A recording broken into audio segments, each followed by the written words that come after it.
기무사령부가 촛불 집회 참가자들이 폭도로 변할 수 있다며 위수령, 또 계엄령 계획을 세운 사실이 드러났죠. 누가 이런 계획을 왜 세웠을까요? 문재인 대통령이 오늘 이 문제 신속하게 수사해라 이렇게 지시했습니다. 독립수사단을 구성하라 이런 지시도 덧붙였습니다. 파장이 커지고 있는데요.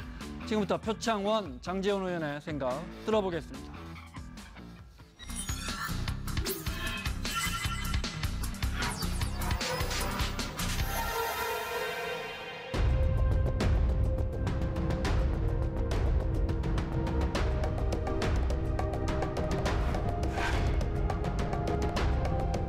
그 어디를 봐도 계엄령을 발동해 정권을 탈취하겠다는 쿠데타의 흔적은 찾아볼 수가 없다고. 자유한국당의 기무사 계엄령 옹호가 도를 넘어서고 있습니다.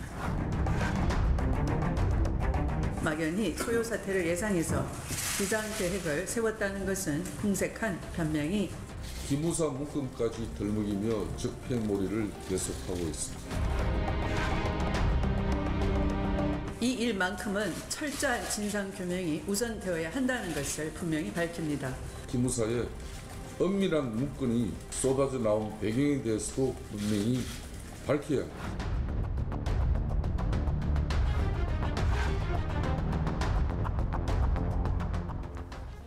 저는 KBS의 김원장 기자입니다. 자, 여의도 사사건 건 앙숙으로 소문났지만 알고 보면 절친 더불어민주당 표창원 의원, 자유한국당 장제원 의원 두 분 나오셨습니다. 어서 오십시오. 안녕하세요. 절친이라고 소개하는 거에 뭐 큰 문제는 없는 거죠? 선배이시잖아요. 네. 아니 네. 지난주에 네. 광화문에 쌍용자동차 해고 사태 관련해서 네. 그 사망자 분향소 찾아갔다가 봉변당하셨다고? 네. 네. 폭행 피해를 당했는데요. 네. 부상은 없습니다. 부상은 없고. 네. 어떤 상황이었던 거예요?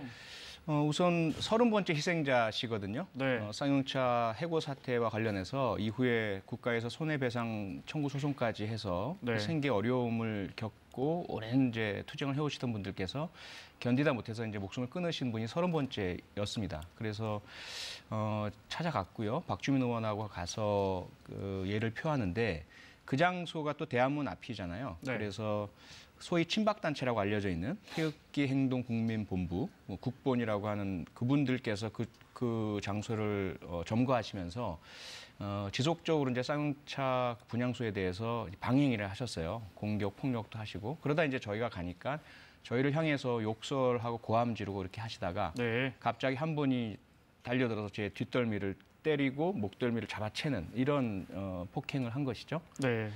뭐 그만하길 다행이라고 제가 말씀드려야 하는 건지 보수단체가 이제 그 옆에 바로 보수단체가 저기 이제 그 쌍용차 분들 분향소 세우는 걸 반대하면서 안 되니까 그 옆에 딱 바로 연평해전 그 장병들 분향소를 세웠거든요. 이런 건 어떻게 보십니까? 제가 듣기로는 보수단체에서 먼저 집회 신고를 한 걸로 제가 들었고요. 그 다음에 이제 쌍용 금속노조에서 집회 신고를 한 건데 어쨌든 그게 둘 다 불법은 아니라고 합니다. 불법은 아닌데 제가 좀 아쉬운 거는 경찰이 집회 신고를 두 개 다 내줄 때 시위하는 주최자들에게 좀 이런 것들을 좀 서로 대화를 나누고 중재를 할 수 있는 그런 역할들을 해주면 어떨까 생각이 드는데 어쨌든 폭력은 안 됩니다. 네, 폭력은 잘못됐다고 생각합니다. 네. 알겠습니다.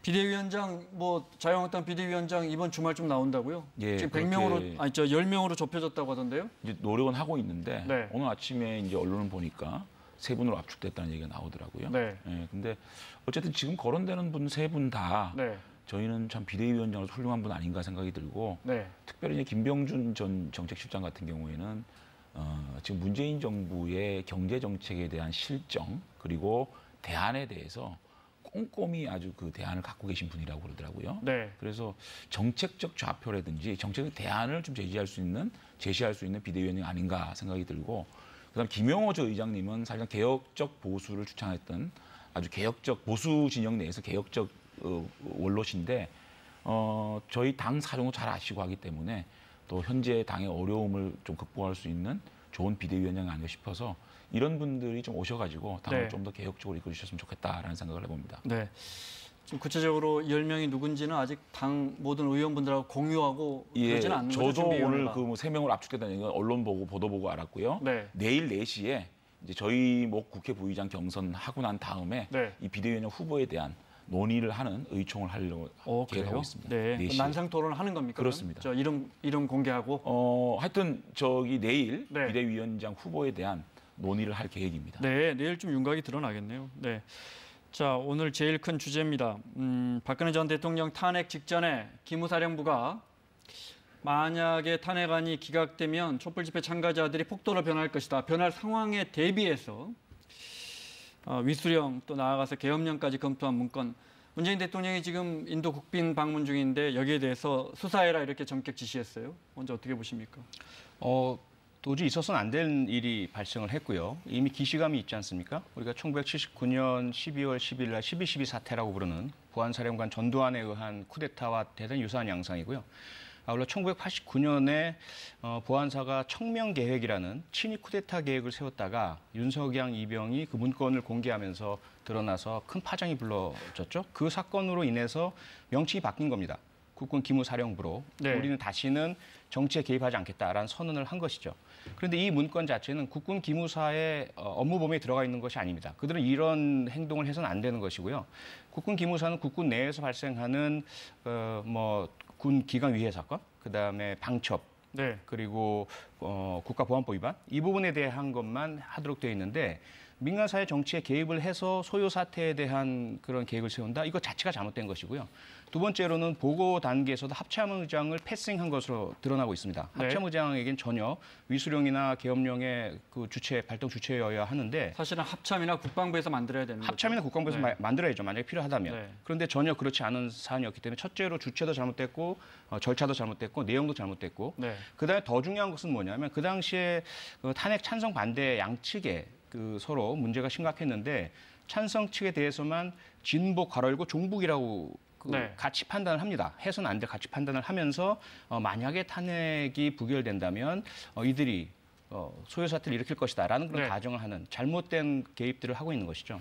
일단 독립수사단 문제부터 제가 말씀을 네. 어쨌든 제가 지금 말씀드리는 거는 개인 장제원 국회의원을 말씀드리는 네. 거예요. 자유한국당의 당론은 아니라는 말씀을 먼저 드리고 오늘 대통령께서 외국에서 독립수사단을 지시한 부분은 조심스럽지만 필요성이 있지 않나는 좀 공감을 합니다. 왜냐하면 이것이 국민적으로 굉장히 의혹이 증폭돼 있는 상황이고 정치권에서 극렬하게 논란이 되는 상황이고 또 언론에서도 이 문제를 대서특필을 하고 있기 때문에 명명백백하게 이 문제에 대한 의혹은 진실을 규명은 해줘야 된다. 그렇다면 육군이나 기무사와 상관없는 참 그 공정한 기관에서 독립적인 수사를 해야 되지 않느냐라는 그런 취지에는 공감을 하는데 오늘 조금 우려스러운 거는 청와대에서 이 발표를 하실 때 이번 사건에 전현직 국방부 관계자들이 광범위하게 관련돼 있을 가능성이 있다. 차짓 잘못 들으면 뉘앙스 자체가 이것을 범죄로 단정하고 이런 지시를 한 것이 아니냐. 그렇다면 이것이 가이드라인을 독립수사단의 청와대 가이드라인을 작용할 수 있을 것 같습니다. 그래서 이런 것들을 좀 배제를 하고 독립수사단에서 정치적인 어떤 그런 편향성 일절 없이 공정한 수사를 한다 그러면은 독립수사단 저는 좋은 생각이라고 생각이 듭니다. 표현님 말씀하신 것처럼 예를 들어 집회 참가자들을 종북이라고 규정한다든지 또는 뭐 어떻게 보면 당시에 이제 궁지에 몰린 박 전 대통령과 국민들을 이분법적으로 어떻게 보면 대통령 입장에서 군이 이런 계획을 세운 거 아니냐, 대통령을 지켜내기 위해서 이런 지적은 어떻게 보십니까? 근데 이 문제는 저는 형식적인 측면과 내용적인 측면을 좀 분리해서 볼 필요가 있다. 그러니까 내용적 측면을 보게 되면 제가 이걸 좀 갖고 나왔습니다. 네. 이게 전시 개업 및 합수 업무 수행 방안이라는 이제 네. 문건인데 이 문건에 보면은 이분법으로 나눈 건 아니에요. 무슨 말이냐면 일단 전제 자체를 북한의 군사 도발 가능성을 상존한다라고 전제를 하고 있고 네. 그다음에 국민 다수가 과거 계엄에 대한 부정적 인식을 갖고 있어 계엄 시행 시 신중한 판단이 필요하다라고 적시를 하고 네. 있고요. 그다음 한 가지 더 말씀을 드리면 이게 진보 단체의 어떤 그 과격 시위만 거론하는 게 아니고 보수 특정 인사의 선동으로 인해 집회 시위가 전국적으로 확산될 가능성이 있다라고 적시를 하고 있고요. 한 가지만 더 말씀을 드리면 군사 차원의 대비가 기묘하다. 왜? 국정 혼란이 가중될 경우 국가 안보에 위기가 초래될 수 있다. 그리고 마지막에 뭐라 그러냐면 국민 기본권 제한을 최소한 가운데 치안 질서를 회복시키는데 총력을 기울여야 된다. 이렇게 결론을 맺고 있거든요. 그렇다면 이 내용적 측면에서 탄핵이 인용됐을 경우, 탄핵이 기각됐을 경우 두 상황에서 태극기 집회와 그 당시에 촛불 집회가 굉장히 그 좀 동시 진행되어 온 상황에서 네. 한쪽에서 과격 시위가 발생됐을 경우에 국가 안보에 좀 위중한 문제가 발생됐을 경우에 이런 케이스, 저런 케이스가 있습니다라고 보고서를 올린 거로 보여지기 때문에 내용적인 측면에서는 독립된 수사기관에서 정확하게 분석을 할 필요가 있고 그다음에 형식적인 측면에서 과연 이것이 왜 기무사에서 만들어졌느냐. 기무사가 이거를 관여할 문제는 아니라고 보여지거든요. 어쨌든 아까 말씀드렸죠. 국방부나 합참에서 거론할 문제를 기무사에서 이걸 만들었다고 하니 이 문제는 조금 자세히 들여다볼 필요가 있지 않느냐. 저는 이런 생각을 하고 있습니다. 그러니까 어찌 보면 지금 이제 장 의원님도 그렇고 보수 입장에서는 만약의 사태에 대비해야 되는 것이고 그것이 꼭 국민들이나 촛불 집회 시위대를 겨냥한 건 아니다 이런 말씀이시거든요. 근데 사실상 내용상으로도 상당히 문제가 많이 있고요. 물론 저런 보고서를 만들 때 그 12.12 쿠데타 때도 마찬가지고 청명개혁도 네. 마찬가지입니다. 다 좋은 말들은 다 들어가 있어요. 과거의 국민들의 그런 우려도 감안해야 하고 그다음에 인권 침해가 있지 않아야 하고 희생이 발생하지 않도록 최선을 다해야 하고 이런 문구는 다 들어가요. 하지만 본질을 봐야 되는 거죠. 왜 그 시기에 이런 문구를 기무사에서 만들었느냐. 위수령, 계엄령을 언급을 하면서 그 자체가 그 당시 이제 탄핵이 만약에 기각된다면 네. 그 이후에 박근혜 대통령을 지키기 위한 군사적 행동을 하겠다라는 것 이게 본질이거든요. 그 다음에 3월 10일 날 탄핵 인용이 된 뒤에 무슨 일이 벌어졌습니까? 친박단체들이 실제로 4명이 사망하는 엄청난 폭력적인 행동을 했잖아요. 경찰관도 부상당했고요. 그 이후에 박영수 특검도 살해 협박을 받았습니다. 하지만 군은 전혀 움직이지 않았어요. 저런 계획 자체가 아예 그런 상황은 상정하고 있지 않다는 것을 뜻하는 것이죠. 그래서 그런 부분들을 본다면 더더군다나 문제는 뭐냐면 앞서 그런 그 전현직 국방 관계자에 대한 언급은 독립수사단의 필요성 때문에 나온 것이에요. 그런 것이 있기 때문에 네. 독립수사단이 필요하다는 것이고요. 그 이전에 장전 의원님도 그 당시에 국정조사 하실 때 분명히 조현천 기무사령관의 알짜배 문제를 지적하셨잖아요. 그렇습니다. 그 사람이 왜 그 당시 기무사령관으로서 해서는 안 될 짓을 했느냐. 그 이면에 있는 이런 문제들이 있기 때문이거든요. 그렇기 때문에 이 사건은 그냥 이 내용을 있는 그대로 좋게 해석해서 봐주실 것은 전혀 아니다. 그건 제가 꼭 말씀드리고 싶습니다. 아니 그래서요. 제가 표 의원님 말씀 동의를 하는데 이 문건만 봐서는 사실 이것이 쿠데타다라고 얘기할 수 있는 근거는 전혀 없습니다. 친일 쿠데타다. 그렇죠. 네.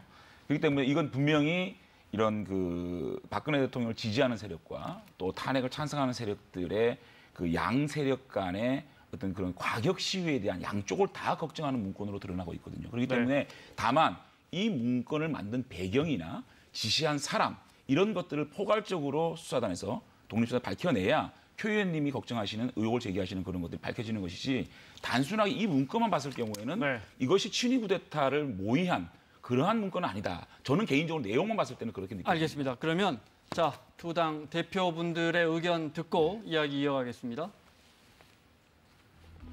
6개월 가까이 진행된 촛불 집회에서 단 한 건의 폭력이나 무질서가 발생하지 않았던 상황에서 막연히 소요 사태를 예상해서 비상계획을 세웠다는 것은 궁색한 변명이 아닐 수가 없습니다.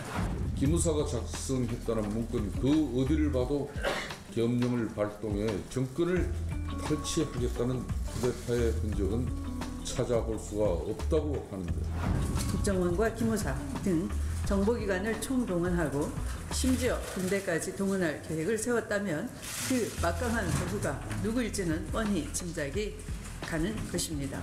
박근혜 탄핵 울거먹기에 나서고 있는 문재인 정권이 이제는 기무사 문건까지 덜먹이며 적폐몰이를 계속하고 있습니다. 군사 반란의 주범, 보안사의 DNA가 아직도 흐르고 있다면 완전하게 끊어내고 뿌리를 뽑아야 할 것입니다. 이를 기무사 와해라고 호도하는 자유한국당 의원들은 스스로 가슴에 손을 얹고 양심의 가책을 느껴야 할 것입니다. 꽁꽁 숨겨놓기 마련인 정보기관의 문건들이 하루가 멀다 하고 공개된 일은 그 유례가 없다는 점에서 결코 우연이라 하기 어렵다는 점을 지적하지 않을 수 없습니다. 문건 집단 유출의 진상을 동시에 밝혀야 할 것입니다. 김성태 권한대행 이야기는 이거 문건 이거 기밀 문건인데 이런 거 유출하는 것부터가 벌써 박근혜 탄핵 우려먹기 아니냐 이런 거예요. 그건 전형적으로 내부 고발자, 공익 제보자를 공격하고 그를 범죄시하면서 몰아붙이는 행태죠. 그런 모습은 이제는 안 보였으면 좋겠고요. 아울러 지금 이 문건뿐만 아니라 이 기무사는 지난 2008년에 지금 여론 조작물이로 크게 문제가 되고 있는 네. 각종 그 정보기관들을 동원을 해서 인터넷상 여론 조작을 하는 이 사이버 대응을 시작했던 것으로 확인됐고요. 근데 2014년 세월호 참사 발생 이후에는 세월호 유가족들을 감시하고 사찰한 그런 정황들이 모두 성향을 문건으로 분류하고요. 네, 그런 절대로 해서는 안 될 민간에 대한 개입, 정치에 대한 개입, 사회에 대한 개입, 그러한 것들을 통해서 무엇을 도모하려고 했겠는가? 결국은 정치 군인 일부가 군 기무사와 군 전체를 사실 타락시킨 것입니다. 이 정치 군인들의 행태를 뿌리 뽑지 않는다면 우리 군은 강군이 될 수가 없습니다.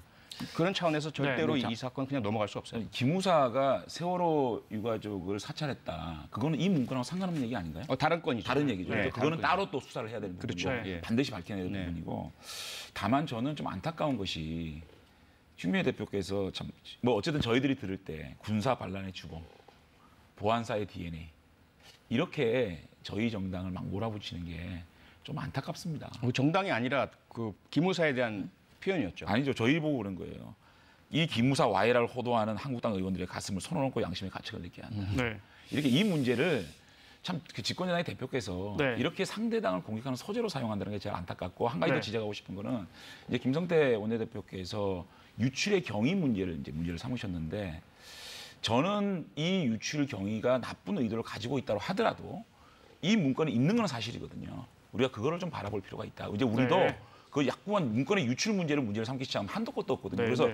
이 문건의 진위 여부, 네. 이 문건의 의도성, 나쁜 의도가 있다라면 네. 그것을 밝혀내야 하는 것인데 다만 저는 이런 소재들이 정치권에서 정당 대표 간에 정치적 공방으로 흐르는 거 정말 좀 자제했으면 좋겠습니다. 네, 저희가 추가로 또 확보한 문건이 있는데요. 네, 군 통수권자의 제목을 보십시오. 군 통수권자 안위를 위한 군의 역할이라는 역시 국방부와 기무사에서 준비한 것 같은 오늘 저희가 새로 입수한 문건입니다.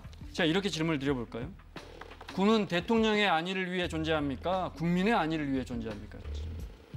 당연히 국민과 국가를 위해 존재하죠. 네. 그러니까 제가 질문 드리는 거 장 의원님께 드릴까요? 그러니까 기본적으로 이 문건의 제목만 봐도 뭔가 앞서 표 의원님 지적하신 것처럼 군이 특히 기무사가 어느 한 진영의 입장에서 이 만일의 사태를 대비한 거 아닌가라는 의혹을 사기에 충분하다. 이것도 제가 들어오기 전에 이제 잠시 이걸 네, 봤거든요. 이거 언제 어디서 이게 나온 건가? 기무사에서 나온 건가요? 기무사 이게 그 페이퍼인가요? 그렇습니다. 네, 네. 네. 네. 저 되게 당황스럽고 놀라운데 네. 기무사가 정권의 안보를 위한 수단이라 그러면은 굉장히 잘못된 거라 생각이 들고요. 글쎄요, 제가 잘 모르겠어요. 조심스럽지만 이 박근혜 정권이 이 정권을 바라보는 권력을 바라보는 어떤 시각의 단면을 좀 보여준 거 아닌가. 어쨌든 이 박근혜 정권이 권력에 대한 시각이 과거지향적이었다. 그래서 국가정보원이나 국가기무사 같은 이런 정보기관이나 권력기관들을 자신들의 정권의 안위를 위한 수단으로 사용했다면 이건 정말 잘못된 거거든요. 제가 오늘 이거는 자세하게 좀 보고 난 다음에 논평을 하도록 저희도 이 하겠습니다. 문건에 대해서 후속 보도가 있을 것 같습니다. 자, 군 이슈 하나만 더 짚어보겠습니다. 송영무 국방장관이 또 구설수에 올랐습니다. 말실수했습니다. 특히 요즘 같은 사회 분위기에서 받아들이기 쉽지 않은 말을 했는데요. 들어보겠습니다. 회식 자체에 대해서 승인을 받게끔 하는데 그런 것도 어떻게 보면은 여성들이 행동 거지라든가 말하는 것 이런 것들에 대해서 조심해야 된다. 딸 하나인데 우리 집사람이 택시를 탈 때라든지 남자하고 뭐 데이트를 할 때라든지 등등에 대해서 굉장히 교육을 구체적이고 자세하게 시키더라고요. 그래서 내가 어떤 때는 왜 당신이 이렇게 새로운 시대를 못 믿고 그러느냐 그런 얘기까지 하는데 아니야. 그거는 여자들 일생은 자기 뜻대로 되지 않는 것이 더 많다. 이거를 깨닫게 해줘야 된다. 애가 좀 그런 그 면이 있다면 불러갖고 조용히 사전 예방 교육을 좀 해서 사고가 나기 전에 예방을 하는 것이 중요하지. 송영무 국방부 장관 좀 교체 안 합니까? 아니, 그러니까 이 말실수를 너무 자주 하니까 제가 볼 때는 송영무 장관이 여성을 바라보는 시각이 이런 건가. 이게 특별히 이 군 내의 성범죄를 예방하기 위한 그런 회의를 하는 석상에서 좌담의 자리였어요. 네. 좌담의 자리에서 모든 여성 성범죄 문제나 성희롱 문제가 여성의 행동 거짓 때문에 나타난 거라는 시각이지 않습니까? 이런 사고를 하는 분이 지금 성범죄 대책 좌담회를 하고 있고 이러니까 국내 성희롱 성범죄 문제가 근절이 안 되는 거거든요. 네, 그래서 이런 시각에 대해서 저는 굉장히 우려를 표하지 않을 수가 없습니다. 우선 뭐 저 발언 자체는 저도 사실 뭐 사과를 좀 드리고 싶고요. 그리고 아마 전체적인 맥락상에서 일부인데 어쨌건 저런 발언은 적절치 않습니다. 네. 다만 이제 송영무 장관의 업무 수행 능력 자체는 뭐 상관이 없는 부분이기 때문에요. 군 개혁 잘 이끌어가고 계시고 미국과의 한미 국방안보 협력 그리고 이 화해 무드 내에서의 이제 군의 변화 잘 이끌어 나오고 계신데 좀 구설수 몇 번 오르고 내리시는 거. 지난 봄에 태평양 함대사령관 만났을 때도 왜 4월에 뭐 이런저런 분위기 때문에 한반도의 전략자산 전개하지 말아줬으면 좋겠다고 이야기해서 또 구설수에 오르지 않았습니까? 그분은 조금 그 뭐랄까 이제 연세가 많으시고 그러다 보니까 아무래도 이제 그 언론 대항인 대해서나 또는 공개적인 석상에서의 말씀에 좀 서투신 것 같아요. 의원님, 그거는 내가 볼 때 아닌 것 같아요. 10가지를 잘해도 지금 가장 중요한 군의 인권 문제잖아요. 군 인권 문제가 얼마나 지금 군 내에 큰 중요한 부분을 차지하는 겁니까? 중요하죠. 이 부분에 대해서 이런 인식을 갖고 있는, 그야말로 방금 말했는데 연세가 좀 많으셔서 이런 인식을 갖고 있다? 그러면 그만두셔야죠. 그러니까 이런 인식, 특히 제가 이거 처음이면 또 말을 안 하겠는데 또 미니스커트가 짧을수록 좋다 이런 얘기들을 군 장병 위로하러 간다고 가지고 거기서 얘기를 합니다. 그때는 이런 장관이 과연 식사 전에 하는 국내- 이야기와 미니스커트는 그렇죠. 짧을수록 좋다 국내 이렇게 이야기했죠. 인권 문제를 해결할 수 있는 사람인가라는 의문이 들 수밖에 없죠. 알겠습니다. 다음 질문 드리겠습니다. 표 의원님 매우 난처해하셔서 다음 질문 드리겠습니다. 예. 네, 자, 뭐 좀 가벼운 질문 드릴게요. 안철수 전 의원이 이번 주에 이제 거취 표명한다고 하는데 어떻게 될지 모르겠습니다. 국민이 나를 소환하지 않으면 다시 정치권으로 영원히 돌아가지 않을 수 있다. 이렇게 문화일보하고 인터뷰한 내용 때문에 혹시 이게 어떤 잠정적인 정치권에서 은퇴하는 거 아니냐. 반면에 또 홍준표 대표는 내 판단이 옳다고 판단 인정받을 때는 돌아가겠다. 정치권으로 이렇게 이야기했거든요. 어떻게 여쭤보죠? 일단 홍준표 전 대표는 금방 돌아올 것 같으세요?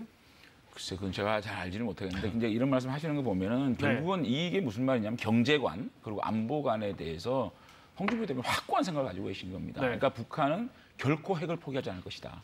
그리고 문재인 정부의 이 경제 정책을 가지고는 참 그 우리나라가 굉장히 어려움에 빠질 수 있다는 확고한 그런 네. 경제관과 안보를 갖고 있기 때문에 네. 그러한 주장들이 자신이 맞다라고 증명될 시점에는 국민들이 자신을 부르지 않겠느냐라는 생각을 가지고 계신 거기 때문에 그 시기를 저희들이 예단하거나 또 예를 들어서 문재인 정권이 안보관이나 경제정책이 맞다라고 결론 나면 영원히 부르지 않겠죠. 다만 그런 것들이 실패로 드러났을 경우에 확고한 반대측 입장을 가지고 있는 분의 그 정치인을 네. 또 소환할 수 있는 거니까 그걸 말씀하신 것 같습니다.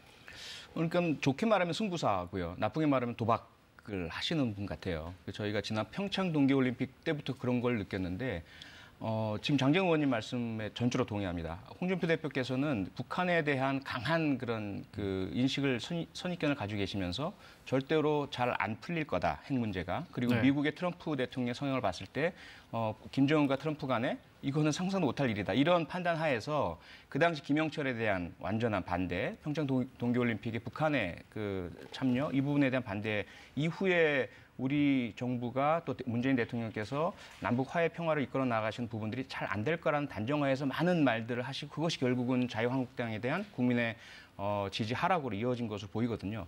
그런데 만약 그것이 큰 틀에서 나중에 갔는데 결국은 남북 문제가 잘 안 풀리고 결국 또 북한의 어떤 속임수가 드러나고 이렇게 된다면 봐라 내 말이 맞았지 이럴 수도 있을 것 같아요. 그러니까 거기에 걸고 계신 것 같아요. 네. 그런데 과연 그런 식의 정치가 대한민국에 과연 바람직할까? 네. 국민들과 국가 경제에 도움이 될까? 물론 누구든 어떤 예언도 할 수 있고 맞을 수도 있고 틀릴 수도 있어요. 그런데 자기의 생각에 올인을 해서 이게 맞으면 내가 대박을 터뜨리고 틀리면 나는 그만둘 거야.